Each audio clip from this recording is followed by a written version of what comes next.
Bonsoir à tous, bienvenue dans cette édition particulière et spéciale du JT de TLT. Une édition pour évoquer le deuxième tour des municipales, les enjeux mais également l'entre-deux tours. Bonsoir Jean-Marc. Bonsoir.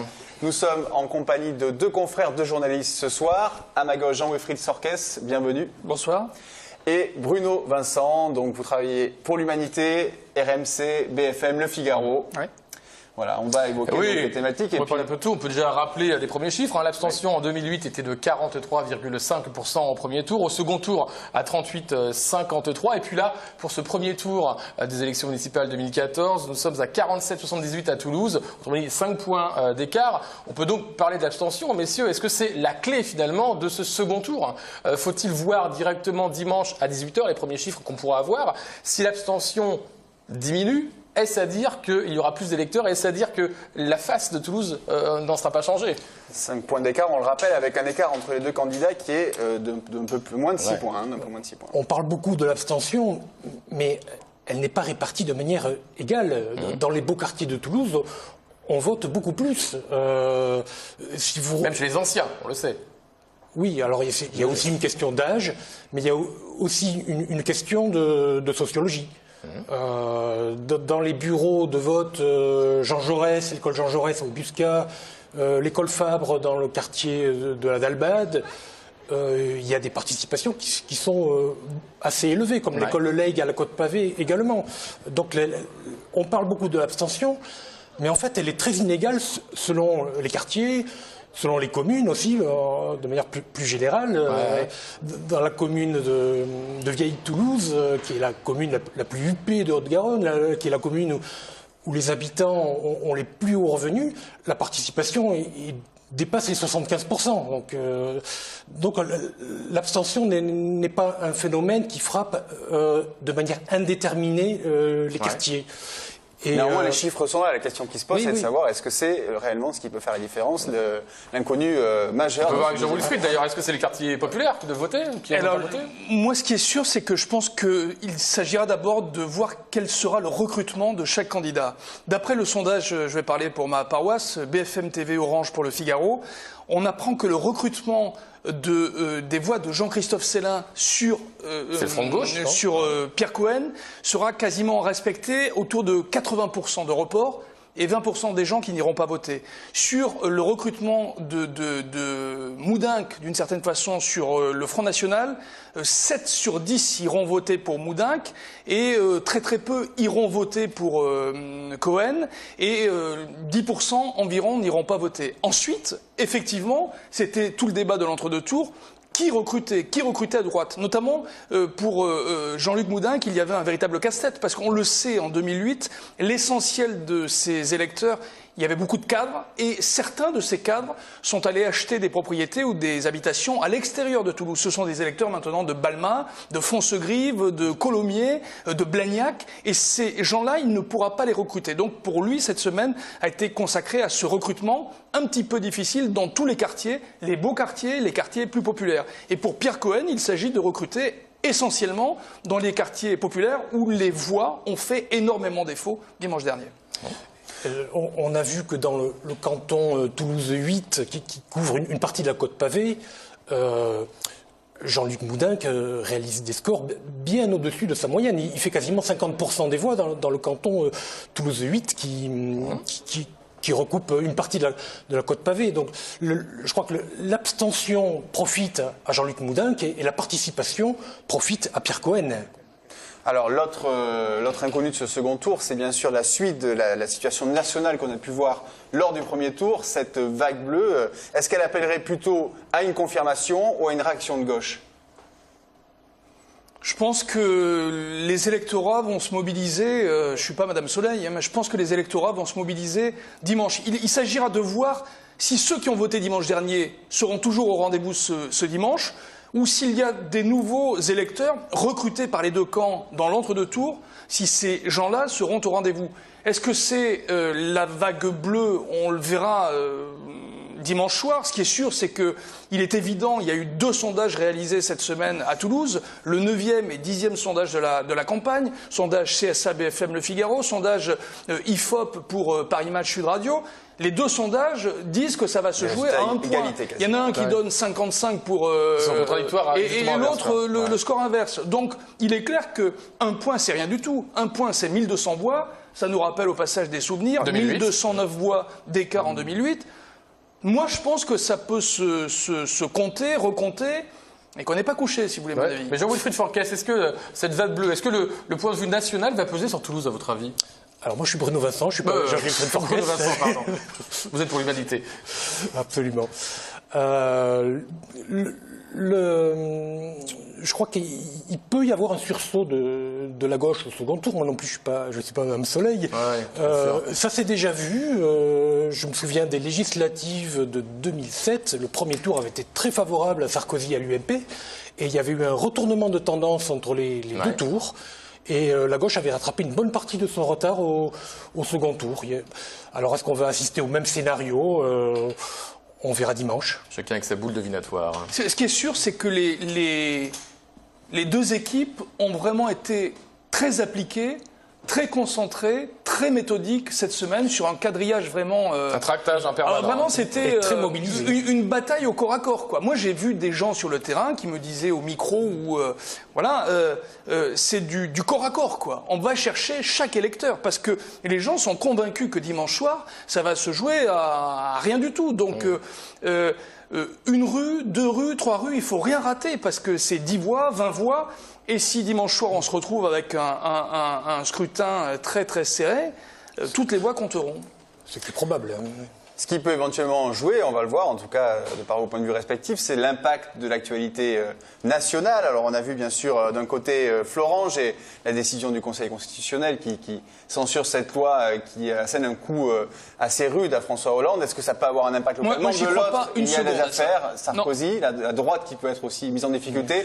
Vous n'y croyez pas du tout? Une déconnexion complète de l'électorat. Je pense qu'il y a des gens qui votent effectivement pour on a beaucoup parlé de sanctions pour l'UMP ou pour le PS.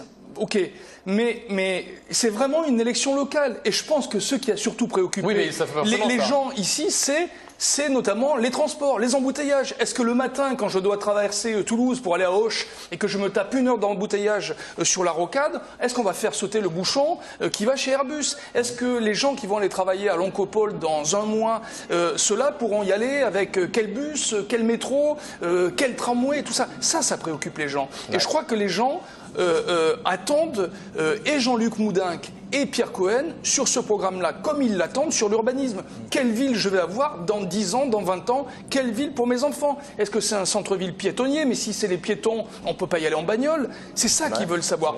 Bon, après, Florange, je ne pense pas que ça les intéresse. Évidemment, les Toulousains sont des Français, ils sont intéressés par la crise, ils sont intéressés par le pouvoir d'achat, ils sont préoccupés par le chômage qui augmente, qui est conséquent à Toulouse. Il y a de plus en plus de chômeurs. On a vu les chiffres récemment, plus hier. 0,9 en tout cas, voilà. Relation. Est-ce que vous pensez que c'est le point de vue national qui peut influer sur le point de vue local?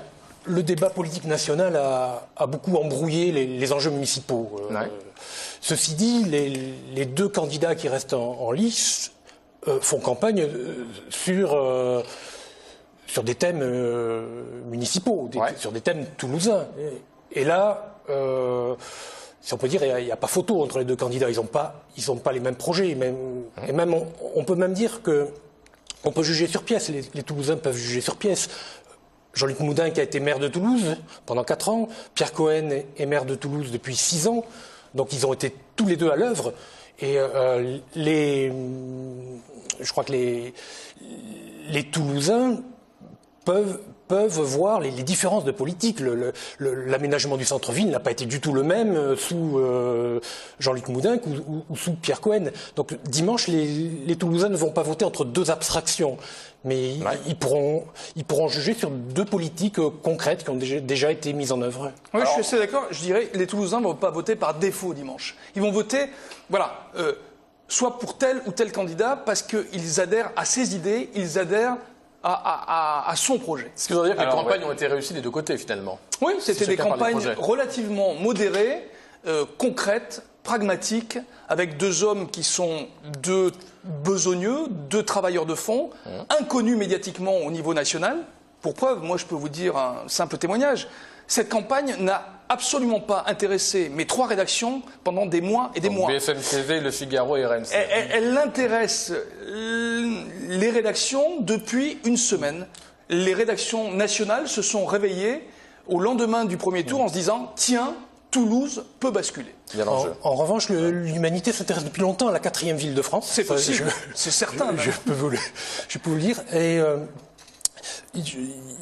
il me semble que vous disiez qu'il y a des campagnes concrètes. Néanmoins, Jean-Luc Moudenc n'est pas très clair sur ce qu'il veut faire, notamment par rapport au service public. Il y a quand même un flou. Et notamment, j'abonderai dans votre sens, notamment sur la rocade, puisque je me souviens que Pierre Cohen lui a dit « Mais cette rocade, elle sera à 10 km, 20 km ou 30 km de Toulouse ». C'est vrai que là, on n'a pas de réponse.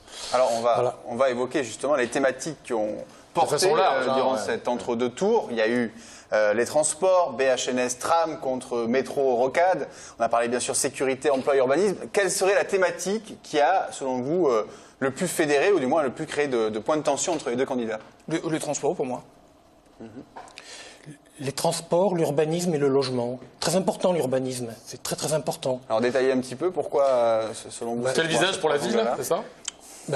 Oui, vous savez, lorsque Jean-Luc Moudenc était maire, le directeur général des services, c'était Pierre Trottmann, qui se retrouve aujourd'hui sur la liste de Jean-Luc Moudenc. Bon, on sait que Jean-Luc Moudenc, Pierre Trottmann, étaient très proches des promoteurs immobiliers et ils laissaient faire le marché de l'immobilier, ce qui correspond à leur philosophie politique. On laisse faire le marché. Sauf que maintenant, il a fait 6 ans, quoi, donc il y a une évolution de société aussi globale. Alors que, bon, Pierre Cohen a une vision plus globale de la ville et il essaye de maîtriser l'urbanisme et il est beaucoup plus interventionniste, ce qui est normal. Et il y a une volonté de défragmenter la ville, je crois, dans le projet de Pierre Cohen et de son équipe. Parce que si on laisse faire les lois du marché immobilier, les quartiers riches deviennent encore plus riches, les quartiers pauvres deviennent encore plus pauvres, et il y a de plus en plus d'inégalités, de plus en plus de fragmentation, de barrières. Et la politique de Pierre Cohen et de son équipe, c'était justement d'aller à l'encontre de ces barrières et essayer de donner une cohésion entre tous les quartiers. C'est pas facile. En même temps, il y a quoi? Il y a 10 000 nouveaux habitants, je crois, sur l'aire toulousaine, 15 000 à Toulouse. Oui, c'est 15 chaque année. Je pense Ils ne viennent pas tous à Toulouse, d'ailleurs. Je pense qu'effectivement, il y a une meilleure vision, une vision en tout cas plus claire de la part de Pierre Cohen sur ce Toulouse de 2020-2030, que c'est encore un petit peu flou. En tout cas, c'est pas prioritaire dans la tête, selon moi, d'après la perception que j'ai, dans la tête de Jean-Luc Moudenc. Ce qui est sûr, c'est que Jean-Luc Moudenc, lui, il est très clair en termes de transport. Alors après, est-ce que c'est réalisable financièrement ou pas? Est-ce que les impôts des Toulousains, si les projets de Jean-Luc Moudenc sont mis en route, seront financés? En tout cas, ça risque de coûter très très cher, effectivement, parce que lui, son projet, c'est le 3e métro, c'est la 2e rocade. Mais il n'y croit pas vraiment lui-même à la 3e ligne de métro. Je crois pas que lui-même il pense sérieusement. Nous sommes en campagne électorale, donc il a lancé ce projet, mais je pense qu'il faudrait au moins 15 ans pour la construire, cette 3e ligne de métro. Mais se pose une question fondamentale. Il faut 15 ans, parce que, encore une fois, il faut 15 ans. On ne fait pas d'omelette sans casser des œufs. Et je pense que le pouvoir politique n'a pas anticipé, justement, cette ville qui a eu des milliers, c'est 10 000 personnes qui arrivent chaque année à Toulouse. On n'a pas anticipé ce flux dans cette ville où il y a Airbus. Et donc, aujourd'hui, on se retrouve complètement battu. On se retrouve dans une ville engorgée, embouteillée, et on n'a pas de solution. Mais est-ce qu'on a parlé de Toulouse, Toulouse Métropole? Parce que finalement, Toulouse fait partie d'un grand ensemble. Et donc, maintenant, Toulouse Métropole, c'est 37 communes. Donc, les décisions se font à 37 et pas uniquement que Toulouse. Est-ce que les électeurs ont compris ça? Finalement, c'était pas qu'une petite élection. C'est un ensemble beaucoup plus large. Oui, alors, Toulouse, à la différence de... C'est le 3e tour, oui. Certes. Toulouse n'est pas Bordeaux. Dans l'agglomération toulousaine, la ville-centre est prépondérante. Ce qui n'est pas le cas de Bordeaux, qui a une banlieue très importante. La banlieue toulousaine est moins importante. Ceci dit, c'est vrai, il faut penser les transports à l'échelle de la communauté urbaine. Ouais. C'est pour ça qu'il y a un PDU qui a été voté. Un plan de déplacement urbain, ouais. Un plan de déplacement urbain qui doit courir jusqu'à 2020, s'il n'est pas interrompu du moins, et qui veut mailler l'ensemble de la communauté urbaine, de l'agglomération, au-delà de Toulouse. Pour vous, Toulouse Métropole, c'est encore loin, c'est vague? Non, je pense que c'est une question journalistique. Je pense que les Toulousains sont encore à des années-lumière de tout ça, quoi. Eux, ce qui les préoccupe, c'est leur ville. Mais effectivement, à terme, je pense que les agglomérations seront plus importantes, auront plus de pouvoir. Elles en ont déjà plus de pouvoir que les communes, quoi. C'est d'autant plus qu'à partir de 2015, la métropole va avoir de nouvelles compétences, notamment économiquement. Son poids va être renforcé. Alors, les conséquences de cette élection, on sera même d'en reparler, mais ça peut être quand même, avec un changement de majorité au niveau de la communauté urbaine et une ceinture de couleurs politiques différentes, ça peut avoir une conséquence. Vous pensez que l'électorat a conscience de ça? Je ne crois pas que ça soit tellement un enjeu pour beaucoup d'électeurs. Ouais. Ceci dit, lorsque la métropole se mettra en place, si elle se met en place, le pouvoir risque de s'éloigner des citoyens, de la population. Il y aura beaucoup moins de proximité entre les élus et leurs administrés. Bon, on va peut-être revenir sur une thématique qui est plus centrée sur l'entre-deux tours. C'était la stratégie de communication adoptée par les deux candidats. Y a-t-il eu changement de ton, des postures différentes, et qui a su finalement peut-être s'imposer dans cette bataille d'entre-deux tours? Qui était le meilleur guerrier? Vous avez dit que chacun avait battu le terrain, en tout cas. Attaque-défense. Je pense que Jean-Luc Moudenc a attaqué. Il n'a fait aucune proposition concrète. Et il a été très malin, très habile. Et Pierre Cohen était systématiquement sur la défensive. Dans votre débat, dans le débat chez nos confrères de France 3 Sud, systématiquement dans la défense. Et donc, dans un exercice très difficile, où il était en situation souvent périlleuse, et où il a dû répliquer, et on était un peu dans le vocabulaire de l'agression, vous êtes un menteur, des termes un petit peu, voilà, qui l'ont mis, me semble-t-il, en difficulté. Alors après, quelle est la perception qu'ont les électeurs de cette communication? Je ne sais pas, c'est eux qui trancheront dimanche. Mais je l'ai trouvé un petit peu en difficulté, moins à l'aise qu'au tout début de la campagne. Mais il faut dire qu'au tout début de la campagne, les sondages donnaient 14 points, voire 12 points d'écart. 12 points d'écart encore en janvier dernier. Et que ça, c'était pas le même confort. Et en regardant de près également son équipe, on les sentait un petit peu tendus. Et Jean-Luc Moudenc, lui, a développé, a déroulé cette idée de la dynamique du premier tour. Bruno Vincent, il nous reste peu de temps, mais on vous écoute sur ce point-là, sur le changement de posture. Le ton est monté entre les deux tours, ça, très clairement. C'est une campagne municipale qui est assez âpre quand même. Mais je crois qu'il ne faudrait pas s'arrêter que sur la forme. Il y a eu effectivement quelques noms d'oiseaux qui ont été échangés, mais il y a quand même des projets très différents pour la ville qui s'affrontent. Et alors, on a vu deux candidats très déterminés, deux camps très déterminés, très mobilisés.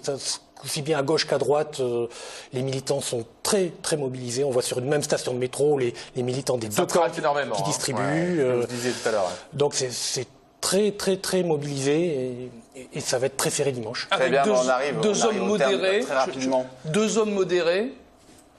Ça, c'est le premier point commun. Et une campagne qui, somme toute, a eu lieu quand même au centre. Jean-Luc Moudenc n'est pas allé taper dans les voies du Front National. Et Pierre Cohen est resté très ferme sur ses positions. Il a dit, le Front de gauche veut ça, je n'en veux pas. Ben voilà, je ferai sans eux. Donc, beaucoup de fermeté chez les deux candidats aussi. Bon, la fin du suspense, c'est la réponse à toutes les questions qu'on a pu se poser. Ce sera dimanche. On pourra vous retrouver d'ailleurs sur TLT à l'occasion de la soirée spéciale municipale dès 19h sur notre antenne. Bonsoir Jean-Marc. Bonsoir à tous les deux aussi. Bonsoir. Merci, bonsoir à tous.